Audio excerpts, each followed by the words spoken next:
नमस्कार, शाम के 4 बजने वाले और शुरू हो चुका है 4 का फायर बुलेटिन में आप सबका स्वागत है। मैं हूं ज्योति मिश्रा। तो आपके अपने पसंदीदा शो 4 का फायर में आज आपको दिखाएंगे देश भर की हर बड़ी खबर। रामनवमी के मौके पर कौन देश का माहौल करना चाह रहा है खराब, हिंदू त्योहार पर पत्थरबाजी गैंग फिर से एक्शन में कैसे आया, एक तस्वीर में पत्थरबाजों की पूरी क्राइम कुंडली एक एक तस्वीर में होगी आपके सामने। नमस्कार, आपके साथ मैं हूं दीपिका यादव। रामनवमी के मौके पर इंदौर के मंदिर में एक बड़ा हादसा हो गया है। ये खबर आपको बताएंगे जिसमें कई लोग मलबे में दब गए हैं और इस समय का ताजा अपडेट क्या है, इस पूरी खबर को लेकर के वो भी बताएंगे। ग्राउंड जीरो से पूरी अपडेट। नमस्कार, 4 का फायर में मैं हूं आपके साथ नैना यादव। दिल्ली मुंबई की तो बड़ी खबरें होंगी ही, साथ ही आपके शहर की वो कौन सी खबर है जो आपको जानना जरूरी है, बताएंगे आपको। भारत और अफ्रीका के 24 देशों की सैन्य अभ्यास की तस्वीरें आखिर किस तरह की आई हैं सामने, वो भी आगे दिखाएंगे। नमस्कार, मैं हूं आपके साथ श्वेता श्रीवास्तव। तो सन की तानाशाह किम जोंग की सेना के युद्धाभ्यास से अमेरिका क्यों परेशान है? मीडिया रिपोर्ट्स की माने तो रूस यूक्रेन युद्ध में यूक्रेनी पलटन एक बार फिर से रूसी सेना को बैकफुट पर धकेल रही है। अगले 1 घंटे में सारी खबरें डिटेल से मैं आपको बताऊंगी। खबरों को रफ्तार से देखने के बाद विस्तार से कुछ बड़ी खबरें इस वक्त की। संभाजी नगर में हिंसा का अब सबसे नया वीडियो सामने आ गया है। सीसीटीवी फुटेज में आप साफ तौर पर देख पाएंगे कि दंगाई कैसे दंगा भड़काते नजर आ रहे हैं और पत्थरबाजी कर रहे हैं। सीसीटीवी तस्वीरों को पुलिस की टीम जो है वो खंगालने की कोशिश कर रही है। तस्वीरों की मदद से दंगाइयों की पहचान भी की जा रही है ताकि जल्द से जल्द इन आरोपियों को पकड़ा जा सके। इनकी पहचान की जाएगी और उसके बाद इन पर कार्रवाई की जाएगी। आप देख सकते हैं ये तस्वीर संभाजी नगर की। आप देख सकते हैं किस तरीके से यहाँ पर ये उपद्रवी प्रदर्शन कर रहे हैं, गाड़ियों को नुकसान पहुंचा रहे हैं और पास में लगे सीसीटीवी फुटेज के जरिए इन लोगों की पहचान की जा रही है। तो सबसे ताजा तस्वीरें संभाजी नगर में आज हुए हिंसा की आपके सामने। देखिए, जो उपद्रवी हैं बुरी तरह से पुलिस की गाड़ी को हिलाते नजर आ रहे हैं जैसे कोई खिलौना गाड़ी हो। बहरहाल लगभग 15 गाड़ियों को इन लोगों ने आग के हवाले किया और राम कदम जी बीजेपी नेता हमारे साथ फोन लाइन पर जुड़ चुके हैं। राम कदम जी, हालांकि आशंका जताई जा रही थी कि माहौल बिगड़ सकता है, क्या तैयारियां कम थी या दंगाई के मंसूबे ज्यादा तेज थे कि इतनी बड़ी यहाँ पर हिंसा है वो आज देखने को मिली संभाजी नगर में? देखिए, सबसे पहले मैं बता दूं कि महाराष्ट्र में सक्षम सरकार है। मुख्यमंत्री उप मुख्यमंत्री दोनों भी स्थिति पर नजर बनाए रखे हुए हैं जी। उन्होंने पुलिस को स्पष्टता से निर्देश दिए हैं कि जो भी असामाजिक तत्व इन सारी हिंसा में जुड़े हैं किसी को भी बख्शा नहीं जाएगा। उन्हें जेल की सलाखों के पीछे ये सरकार डालेगी। अब हम मूल बातों की ओर बढ़ते हैं कि इसका कारण क्या है। तो विगत 2 महीनों में जिस प्रकार की स्थिति वहां पर कुछ राजनीतिक दल उत्पन्न करने का दुस्साहस कर रहे हैं उसे हम नजरअंदाज नहीं कर सकते। उन सारे बिंदुओं को यदि बारीकाई से अगर परखा जाए तो यह बात सुनिश्चित होती है कि महाराष्ट्र का जो बिखरा हुआ विपक्ष है, यह बिखरा हुआ विपक्ष कई सोची समझी साजिश के तहत इन दंगाइयों को, लेकिन इन राम असामाजिक तत्वों को अप्रत्यक्ष रूप से समर्थन दे रहा है। ठीक है, लेकिन राम कदम जी, एक सवाल बार बार ये खड़ा होता है कि बार बार ये कहा जा रहा था कि पहले से इस तरह की घटना होने की आशंका जताई गई, इंटेलिजेंस रिपोर्ट भी थी, लेकिन इसके बावजूद अगर इस तरह की घटना सामने आती है तो पुलिस की कार्रवाई पर, प्लानिंग पर, सरकार और प्रशासन की कार्रवाई पर भी सवाल खड़े होते हैं। देखिएगा कि स्वाभाविक रूप से 2 बातें हमें समझने की आवश्यकता है कि जब ये पूरी तरह से इंटेंशन के तहत, सोची समझी साजिश के तहत यह कोई करने का दुष्प्रयास करता है, दुस्साहस करता है, तो उसके पीछे उसकी मंशा क्या है, उसके आका कौन है, कौन से ऐसे राजनीतिक दल हैं जो महाराष्ट्र में शांति नहीं चाहते हैं, कौन से ऐसे राजनीतिक दल हैं जो वर्तमान सरकार के प्रति उन्हें बदनाम करना चाहते हैं। तो स्वाभाविक रूप से इसकी कहीं ना कहीं सुई कुछ राजनीतिक दलों की ओर जाती है। राम कदम जी, तो इसका सीधे सीधे मतलब ये है, सवाल पर ही आ रहा हूँ, यदि आप पूरी तरह से नहीं सुनेंगे तो अन्यथा आप मत लीजिए, 2 मिनट सुनिए। तो कोई ना कोई ये सारी प्रकरण की सुई किसी एक राजनीतिक दल की ओर, विपक्ष की ओर जाती है, पहला बिंदु। दूसरा बिंदु, पुलिस प्रशासन ने पूरी तरह से वहां पे सावधानी बरती थी, वहां पे काफी मात्रा में पुलिस बल मौजूद था। पर जब भी कहीं दंगे होते पूरे देश भर में तो अचानक से जो पथराव की घटनाएं हैं ठीक है, राम कदम जी, आप ही की बात को एक बात जरा ये बताइए, आपने कहा विपक्ष का हाथ है, कौन है हिंसा भड़काने के पीछे, क्या लगता है आपको? अब हिंसा भड़काने के पीछे वर्तमान सरकार के तो कोई कार्यकर्ता हो नहीं सकते, वही लोग हो सकते जो सरकार से नाराज है। तो सरकार से नाराज सरकार को बदनाम करने का दुस्साहस कौन कर सकता है? वही जो विपक्ष में बैठे वे लोग कर सकते हैं। हिंसा भड़का रही है विपक्ष, हिंसा रोकने की जिम्मेदारी किसकी है राम कदम जी? हिंसा रोकने की जिम्मेदारी किसकी है? क्या आप इस बात का जवाब दोगे कि संभाजीनगर में विगत 2 महीनों से वहां का माहौल, वहां की शांति भंग करने का प्रयास कौन से राजनीतिक दल कर रहे हैं? ठीक है, राम कदम जी, मुझे एक बात बताइए, उत्तर प्रदेश की तस्वीर याद आती है ऐसी हिंसा के बाद कि वहां जो सरकारी संपत्ति को नुकसान पहुंचाता है उसको भरपाई करनी पड़ती है। तो क्या अब एक वक्त नहीं है कि नजीर यहां पर भी पेश की जाए ताकि आगे से किसी की हिम्मत ना हो कि वो इस तरीके से सरकारी संपत्ति को नुकसान पहुंचाए? देखिए, ये कोई उद्धव ठाकरे वाली ऐसी वैसी घर पे बैठने वाली सरकार नहीं है, ये लोगों के बीच में जाकर काम करने वाली सरकार है। कड़ी से पेश आएगी और जो भी असामाजिक तत्व है उनको किसी को भी बख्शा नहीं जाएगा। बड़ी सख्ती के साथ उनकी जगह जेल के सलाखों के पीछे, और वहां पे पुलिस का ऑपरेशन बहुत भारी मात्रा में उन्होंने आरंभ कर दिया है और कुछ ही घंटों का समय है, पूरी स्थिति अब काबू में है, किसी भी प्रकार की चिंता का कोई सवाल नहीं है। जो भी घटना घटी है साजिश के तहत वर्तमान सरकार को जानबूझकर बदनाम करते हुए महाराष्ट्र की शांति और महाराष्ट्र में। ठीक है सर, आप बता रहे हैं कि सिचुएशन अभी कंट्रोल में है, अच्छी बात है। बहुत बहुत शुक्रिया आपका टाइम्स नाउ भारत से बातचीत करने के लिए। ग्राउंड जीरो का रुख कर लेते हैं, मेरे सहयोगी शिवानी जुड़ चुकी है ज्यादा जानकारी के साथ। शिवानी, राम कदम जी कह रहे हैं कि सिचुएशन अभी कंट्रोल में है, क्या वहां पर ऐसी सिचुएशन नजर आ रही है? हालात कैसे हैं और साथ ही क्या सीसीटीवी फुटेज के आधार पर किसी भी दंगाई की कोई पहचान हो पाई? फिलहाल चौंकाने वाली बात यही है कि इतने सारे दंगाई मौजूद हैं लेकिन किसी की भी शिनाख्त नहीं हो पाई है यहाँ की पुलिस द्वारा।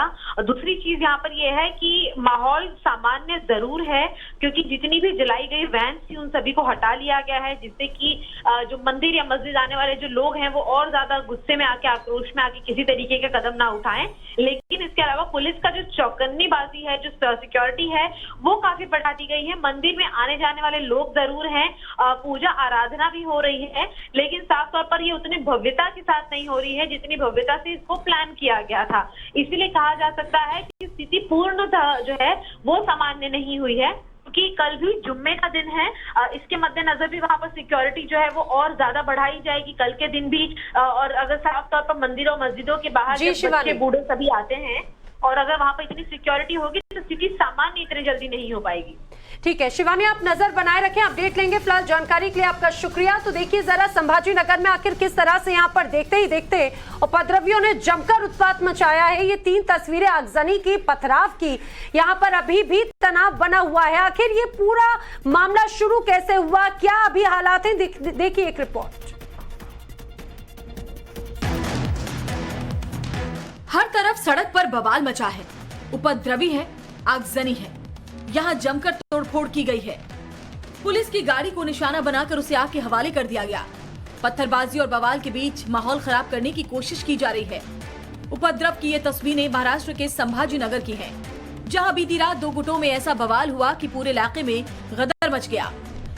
दरअसल किराड़पुरा में राम मंदिर के सामने 2 गुटों में हिंसक झड़प हुई, जिसकी तस्वीर सीसीटीवी कैमरे में रिकॉर्ड हो गई। वीडियो में देखिए कुछ लोग पत्थरबाजी कर रहे हैं। फिर उसके बाद माहौल इतना खराब हो गया कि उपद्रवियों ने कई गाड़ियों को आग के हवाले कर दिया। बवाल बढ़ा तो पुलिस ने फौरन एक्शन लिया और उपद्रवियों पर आंसू गैस के गोले दागकर हालात को काबू करने की कोशिश की। बताया जा रहा है कि हिंसा की शुरुआत 2 युवकों के बीच छोटी सी अनबन पर हुई, जिसने देखते ही देखते सांप्रदायिक रंग ले लिया।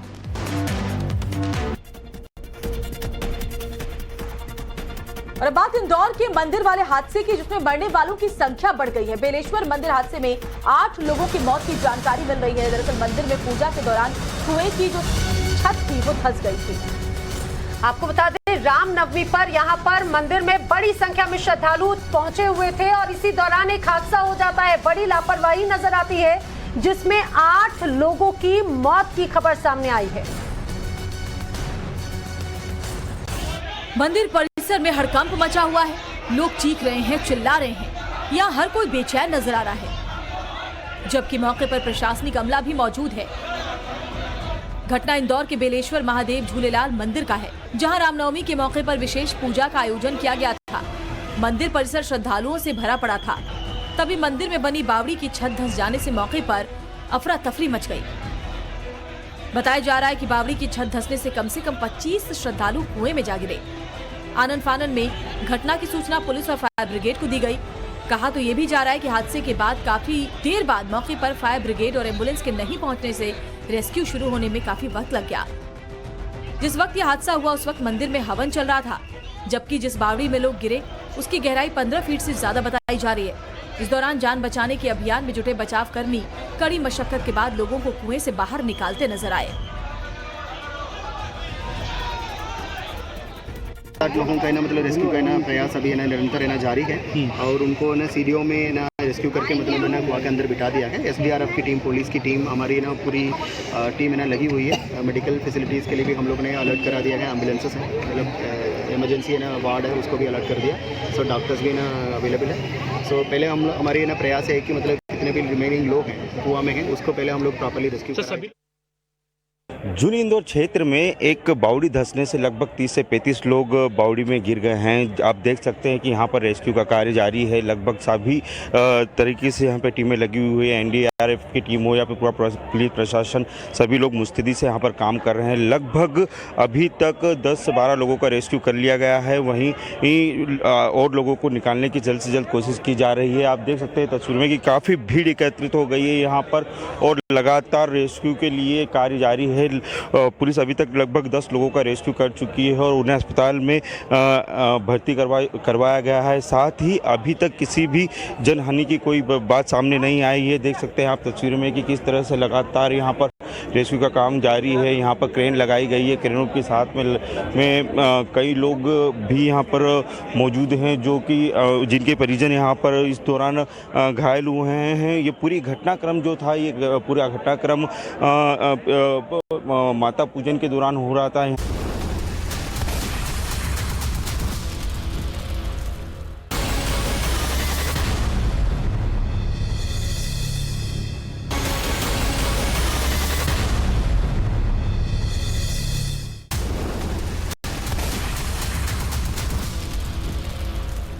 अगली खबर महाराष्ट्र से है। महाराष्ट्र के पुणे में अफ्रीकी सेनाओं ने इंडियन आर्मी के साथ युद्ध प्रैक्टिस किया और इस बार एक्सरसाइज में 24 अफ्रीकी देशों की सेनाएं शामिल हुई। मेक इन इंडिया के तहत बने हथियारों से अफ्रीकी देश की सेनाओं के साथ इंडियन आर्मी ने भी युद्धाभ्यास किया।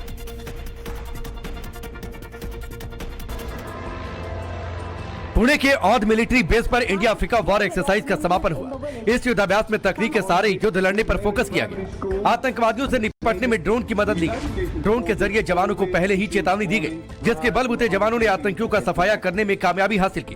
पहले ड्रोन के जरिए हालात का जायजा लिया गया और फिर सब कुछ सुरक्षित महसूस होने पर हेलीकॉप्टर को जवानों के साथ रवाना किया गया। जवानों ने हेलीकॉप्टर से उतरते ही मोर्चा संभाला और चंद पलों में ही आतंकवादियों का काम तमाम कर दिया।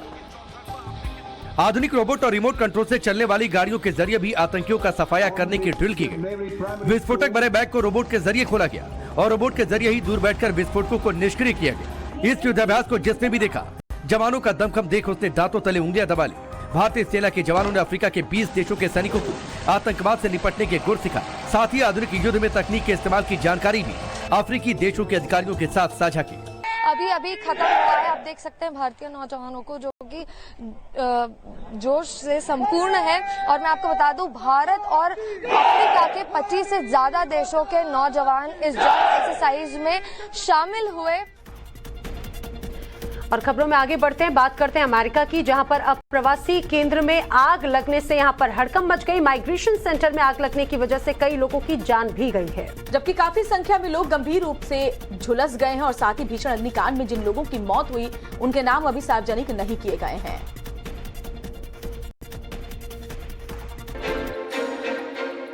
अमेरिकी सेना पर अफरा तफरी जैसे हालात हैं। लोग इधर उधर भागते हुए नजर आ रहे हैं।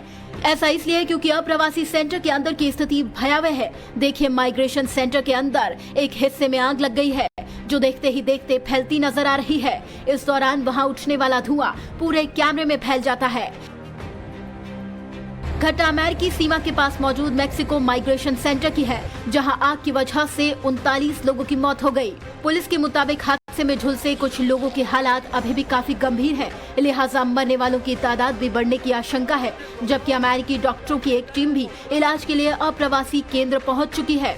माइग्रेशन सेंटर में आग लगने से हुई मौत के बाद लोगों में गुस्सा है। अप्रवासी माइग्रेशन सेंटर के बाहर इकट्ठे होकर लोगों ने प्रदर्शन किया। एक ओर जहां इन्हें अपनों के बिछड़ जाने का गम है, तो वहीं दूसरी ओर बाकी अप्रवासी सही जानकारी दिए जाने की वजह से नाराज हैं।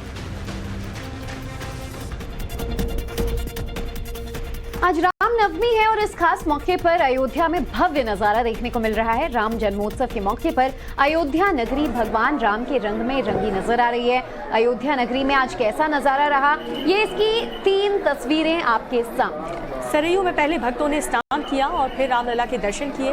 बताया ये भी जा रहा है कि लाखों की तादाद में आज भक्त रामलला के दर्शन करने के लिए अयोध्या नगरी पहुंच रहे हैं। ग्राउंड जीरो से हमारे सहयोगी हिमांशु दीक्षित ने एक रिपोर्ट भेजी है, वो आपको दिखाते हैं। मतलब ऐसा माहौल हो गया कि ये हर्षोल्लास है, आप खुद को रोक नहीं पाएंगे। आप यहाँ पर आएंगे, एक अद्भुत माहौल होगा और उसमें आप खुद भी शुरू हो जाएंगे। आप कहाँ से है? ग्वालियर, बहुत बढ़िया।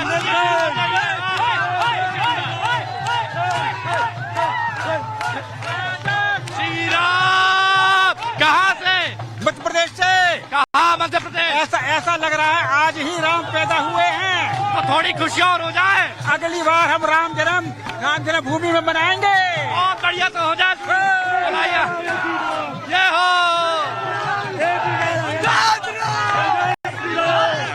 14 जनवरी को माननीय मुख्यमंत्री के सहयोग से खिचड़ी पर वो गर्भगृह आएंगे, स्थापित होंगे प्रभु श्री राम, हमारे प्रभु सरकार। और ये देखिए, ये यहाँ पर ढोल मजीरे बजाए जा रहे हैं, खुशियाँ यहाँ पर।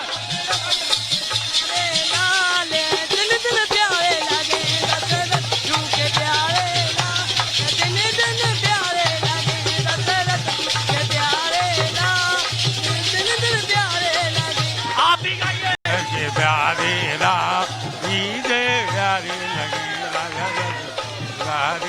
गाइए दशरथ जी के चारों लाल गले प्यारे लगे, दशरथ जी के चारों लाल गले प्यारे लगे, दशरथ जी के चारों लाल गले प्यारे लगे। हमारे क्या कहेंगे? आनंद आ गया, आनंद आ गया। अयोध्या नाथ की, पवन सुत हनुमान की। इसीलिए कहा जाता है राम जन्मोत्सव मनाना है तो राम जन्मभूमि आना पड़ेगा। यही कहा जाता है ना कि राम जन्मोत्सव मनाना है तो राम जन्मभूमि आना पड़ेगा। इस बार नहीं आए तो अगली बार आना पड़ेगा। और विजय सत्येंद्र झा के साथ हिमांशु दीक्षित, टाइम्स नाना भारत, अयोध्या। महाराष्ट्र के संभाजी नगर में 2 गुटों में झड़प का सीसीटीवी फुटेज आया सामने। पुलिस की गाड़ी और बस पर हमला करते हुए दिखे उपद्रवी। संभाजी नगर में झड़प के दौरान उपद्रवियों ने गाड़ी में लगाई आग, पास में खड़ी गाड़ी में भी तोड़फोड़ करने का सीसीटीवी फुटेज सामने आया। संभाजी नगर में धार्मिक स्थल के पास पत्थरबाजी का भी वीडियो आया सामने। चेहरा छुपाकर पत्थर फेंकते नजर आए उपद्रवी। संभाजी नगर में हिंसक झड़प को लेकर के डिप्टी सीएम फडणवीस का भी बयान, कहा कि संभाजी नगर में हालात सामान्य हैं, सभी लोगों से शांति और संयम बनाए रखने की अपील। सांसद इम्तियाज जलील ने पुलिस पर उठाए सवाल, कहा घटनास्थल पर देर से पहुंची पुलिस, इतनी बड़ी घटना के बाद भी कोई बड़ा अधिकारी मौके पर नहीं पहुंचा। गुजरात के वडोदरा में शोभा यात्रा के दौरान 2 गुटों में झड़प हुई है, दोनों पक्षों के लोगों ने पथराव भी किया। पुलिस ने भीड़ पर काबू पाने के लिए किया लाठीचार्ज, लोगों को खदेड़ते हुए दिखे पुलिसकर्मी। आंध्र प्रदेश की वेस्ट गोदावरी में मंदिर परिसर में लगी भीषण आग, रामनवमी समारोह के दौरान शॉर्ट सर्किट से आग लगी है, किसी के भी हताहत होने की खबर नहीं। जलगांव में पालकी यात्रा के दौरान 2 गुटों में झड़प, जमकर पथराव हुआ, पुलिस ने 75 लोगों को गिरफ्तार किया। और जलगांव में हिंसक झड़प के बाद 2 दिनों के लिए धारा 144 लागू कर दी गई है, 100 लोगों पर दर्ज हुआ है मामला। करौली में रामनवमी पर सुरक्षा व्यवस्था सख्त, शहर के चप्पे चप्पे पर जवानों की तैनाती, पूरे शहर में 700 से ज्यादा जवान तैनात। और खरगोन में रामनवमी के जुलूस को लेकर के सुरक्षा के पुख्ता इंतजाम किए गए हैं। आरपीएफ, सीआरपीएफ समेत भारी संख्या में पुलिस बल तैनात हैं। सीसीटीवी और ड्रोन कैमरे से भी नजर रखी जा रही है। रोक के बाद भी जहांगीरपुरी में निकाली गई शोभा यात्रा, पूरे इलाके में भारी भीड़ नजर आई, भारी संख्या में पुलिस बल भी तैनात। इंदौर में श्री बेलेश्वर महादेव मंदिर की छत ढही है। छत गिरने से कुएं में गिरे 8 लोगों की मौत और बढ़ सकते हैं मौत के आंकड़े। हादसे के बाद इंदौर में जारी है रेस्क्यू ऑपरेशन, 10 लोगों को रेस्क्यू किया गया, 9 और लोगों के फंसे होने की खबर। इंदौर हादसे पर एडिशनल पुलिस कमिश्नर ने कहा कि रेस्क्यू ऑपरेशन के दौरान कुछ बच्चों को भी बाहर निकाला गया। इंदौर हादसे पर पीएम मोदी ने सीएम शिवराज सिंह चौहान से बातचीत की, ट्वीट कर लिखा, हादसे से बेहद आहत हूं, घायलों के साथ मेरी संवेदना। मुख्यमंत्री शिवराज सिंह चौहान ने लिया है इंदौर हादसे का संज्ञान, कहा कि हम पूरी ताकत से रेस्क्यू में लगे हुए हैं, सभी को सही सलामत निकालने की कोशिश जारी है। इंदौर में घटनास्थल पर पहुंचे विधायक आकाश विजयवर्गीय, पूर्व मंत्री जीतू पटवारी भी पहुंचे। इंदौर हादसे पर कैलाश विजयवर्गीय का बयान, कहा कि प्रशासन पूरी सजगता से लगा हुआ है, अभी तक किसी भी तरह की कोई घटना नहीं हुई। इंदौर घटना पर नरोत्तम मिश्रा ने जताया दुख, प्रशासन को दिए राहत कार्य में तेजी लाने के आदेश। और पुणे में राम मंदिर में रामनवमी की धूम दर्शन के लिए पहुंचे हैं हजारों की संख्या में श्रद्धालु। 250 साल पुराने मंदिर में गुड़ी पावड़ी से समारोह का आयोजन किया गया। श्रीनगर में रामनवमी पर कश्मीरी पंडितों ने निकाला जुलूस, भगवान राम के नारे लगाते हुए निकाला गया जुलूस। पटना में भी बड़ी धूमधाम से निकाली भगवान राम की शोभा यात्रा, यात्रा पर ड्रोन से बरसाए गए हैं फूल। बिहार के कटिहार में रामनवमी पर शोभा यात्रा, वीएचपी और बजरंग दल की यात्रा के दौरान मुस्लिम समुदाय के लोगों ने मस्जिद के सामने बनाई मानव श्रृंखला। रामनवमी पर श्री रामलला की भव्य सजावट, पूरे मंदिर को फूलों से सजाया गया। अयोध्या में रामनवमी की धूम, राम भक्तों ने रामलला मंदिर में की पूजा अर्चना। अयोध्या में रामनवमी के मौके पर लाखों लोगों ने किया है स्नान, ड्रोन फुटेज से दिखा विहंगम दृश्य। श्री राम जन्मभूमि निर्माणाधीन मंदिर स्थल पर की गई भव्य साज सज्जा, पूरे गेट को फूलों से सजाकर जय श्री राम लिखा गया। अयोध्या में रामलला के जन्म दिवस पर गूंजी है बधाइयां, लोक कलाकारों ने भजन गाकर के बांधा पूरा समा। गोरखनाथ मंदिर में मुख्यमंत्री योगी ने की रामलला की पूजा अर्चना, मंत्रोच्चार के साथ में आरती करते दिखे सीएम योगी। वाराणसी से सामने आई है एकता की मिसाल की तस्वीर, रामनवमी पर भगवान राम की आरती करती दिखी मुस्लिम समुदाय की कुछ महिलाएं। 9 अप्रैल को अयोध्या जाएंगे सीएम एकनाथ शिंदे, सभी मंत्रियों, सांसदों और विधायकों के साथ में करेंगे भगवान राम के दर्शन, सरयू नदी की महाआरती में होंगे शामिल। बुलेट चलाते हुए नजर आई सांसद नवनीत राणा, ड्राइव करते हुए लगाया जय श्री राम के नारे। मातोश्री के बाहर लगे सांसद नवनीत राणा के पोस्टर में नवनीत को बताया गया हिंदू शेरनी। हरिद्वार में अमित शाह ने जन औषधि केंद्र की नई परियोजनाओं का उद्घाटन किया है, कहा कि जन औषधि से संबंधित केंद्र की शुरुआत को लेकर के उत्तराखंड सरकार को बधाई। हरिद्वार में केंद्रीय गृह मंत्री अमित शाह गुरुकुल विश्वविद्यालय के 113वें दीक्षांत समारोह में शामिल हुए, सीएम धामी भी रहे मौजूद। संन्यास दीक्षांत समारोह में शामिल हुए हैं मोहन भागवत, एक साथ सभी लोगों ने की है पूजा अर्चना। कार्यक्रम में बोले बाबा रामदेव, जिनके मन में खोट उन्हें रामचरितमानस में दिखती है खोट। अमृतपाल ने शर्तें रखने से किया इनकार, कहा कि मेरी तरफ से कोई भी शर्त नहीं रखी गई है। भगोड़े अमृतपाल की पुलिस को खुली धमकी, कहा मैं ना पुलिस हिरासत से डरता हूं ना ही जेल जाने से। अमृतपाल और पवनप्रीत की नई तस्वीर भी सामने आई है, पंजाब पुलिस ने दोनों की अलग अलग भेष की फोटो रिलीज की। अमृतपाल की गिरफ्तारी के सवाल से बचते दिखे सीएम मान, बिना जवाब दिए बढ़े आगे।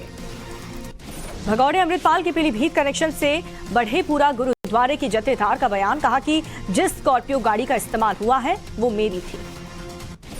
पुलिस सूत्रों के हवाले से खबर, भगोड़े अमृतपाल के भागने के बाद में होशियारपुर, जालंधर, कपूरथला के कई गांव में हाई अलर्ट, 50 गांव में चलाया जा रहा है सर्च ऑपरेशन। पंजाब के होशियारपुर में भारी संख्या में पुलिस बल तैनात है, भगौड़े अमृतपाल को पकड़ने के लिए सर्च ऑपरेशन जारी है, पुलिस ने कहा जल्द पकड़ा जाएगा। अमृतपाल की छानबीन में बड़ा खुलासा हुआ, आईएसआई के पेरोल पर दुबई में काम कर रहे भारतीय शहरों के रहने वाले बड़े सट्टेबाज।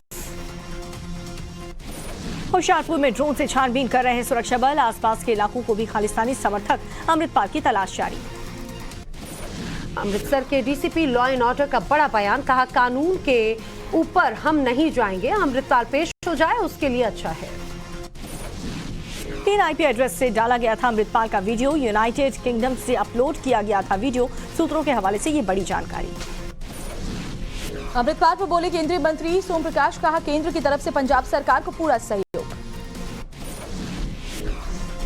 पंजाब के मंत्री हरभजन सिंह ने भगौड़े अमृतपाल को लेकर एक्शन पर कहा, प्रशासन अपना काम कर रहा है, जो भी अपडेट होगा बताया जाएगा। अमृतपाल के साथ ही मनदीप सिंह मावी को 11 अप्रैल तक न्यायिक हिरासत, 39 FIR में नामजद आरोपी है मनदीप। 1 अप्रैल को भोपाल दौरे पर जाएंगे PM Modi, combined commanders conference 2023 में करेंगे शिरकत। 9 अप्रैल को कर्नाटक जाएंगे प्रधानमंत्री मोदी, मैसूर में बाघों की जनसंख्या का आंकड़ा जारी करेंगे। केरल के सीएम पिनराई विजयन ने पीएम मोदी को लिखा पत्र, गल्फ देशों में हवाई यात्रा के रेट में बढ़ोतरी को लेकर लिखा खत।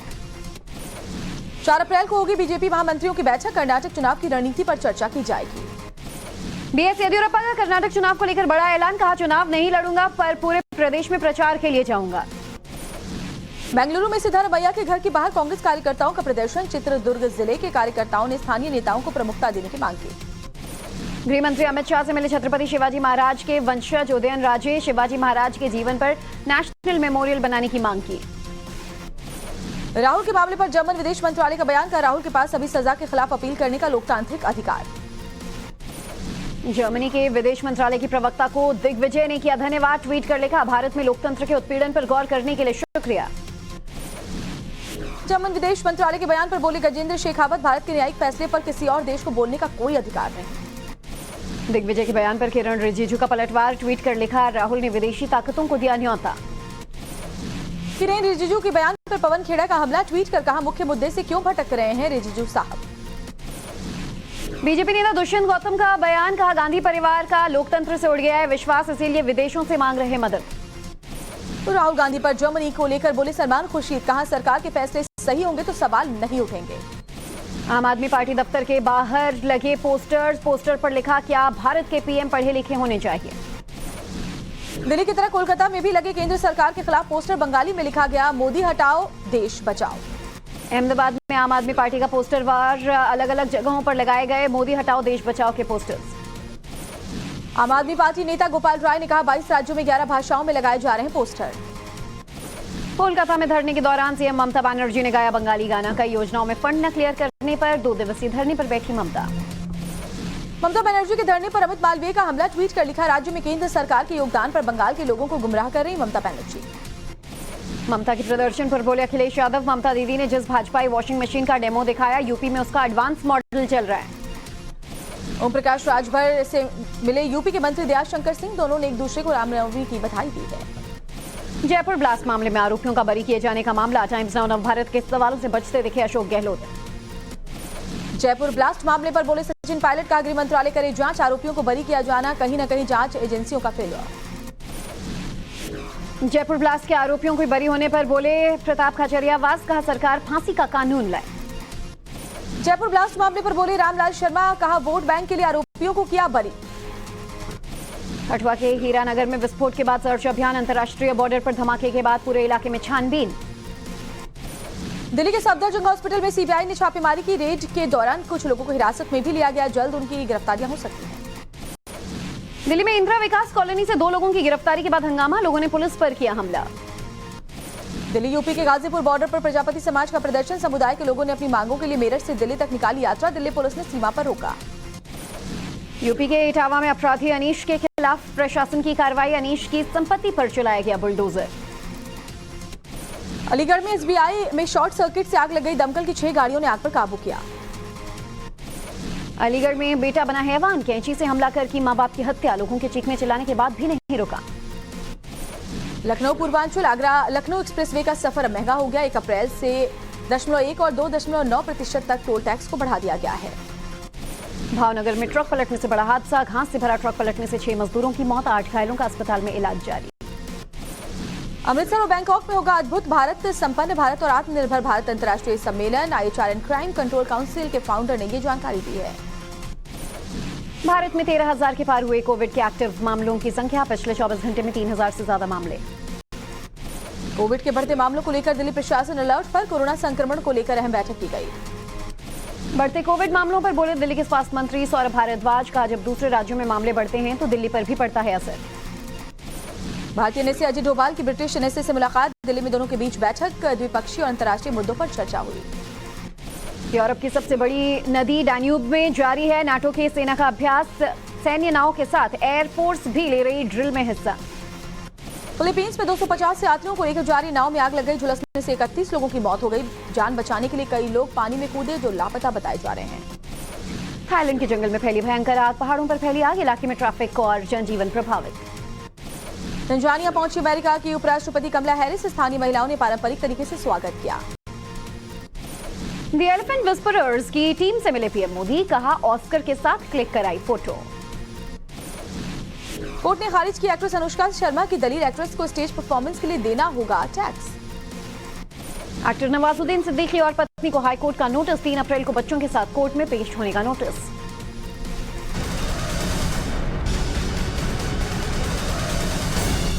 और इस बीच एक बड़ी खबर, हरिद्वार में पतंजलि यूनिवर्सिटी का शुभारंभ हुआ है।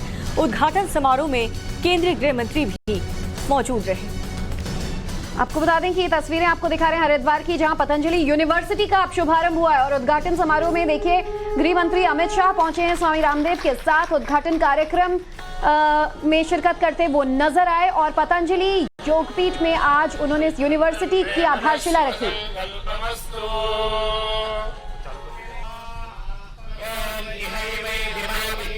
ध्रुवं विश्वमिदं जगद्ध्रुवो राजा विशामयं स्वाहा।